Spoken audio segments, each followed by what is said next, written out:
12th அவ ஃபைட்டே எடுப்பான்னு எதிர்பார்க்கல. ஏன்னா ஸ்கூல்ல கோச்சிங் நல்லா இருக்குன்னு சொல்லுவா. ஆனா வீட்லயுமே அவ படிச்சாப்ல தெரியல. ஸ்கூல்ல மட்டும் தான் கிளாஸ் தான் ஸ்பெஷல் கிளாஸ்லாம் வைப்பாங்க. எல்லாம் கரெக்ட்டா வந்துருவா. 10th கம்மி தான். 274 தான். ஆனா 12th 510 எடுத்திருக்கா. ஃபுல்லாவே ஸ்கூலோடைய எஃபெக்ட்டா தான் இருக்கும்னு நானும் நினைக்கிறேன். அவளும் எல்லாமே கரெக்ட்டா மந்த்லி டெஸ்ட் எல்லாத்துக்குமே ஸ்கோர் பண்ணுவா. ஏன்னா 5 சம்திங்லாம் எடுக்கல.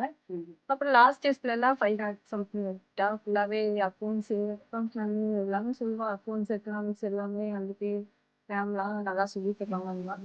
அதனால ஸ்கூலோடைய எஃபெக்ட்ன்னு தான் சொல்லுவாங்க. எப்படின்னா 10th இருந்துட்டு 12th எடுத்துட்டோம்னா ஸ்கூலோட எஃபெக்ட் தானே. நல்லா ஸ்கூல்ல கோச்சிங்லாம் நல்லா சொல்லி கொடுப்பாங்க.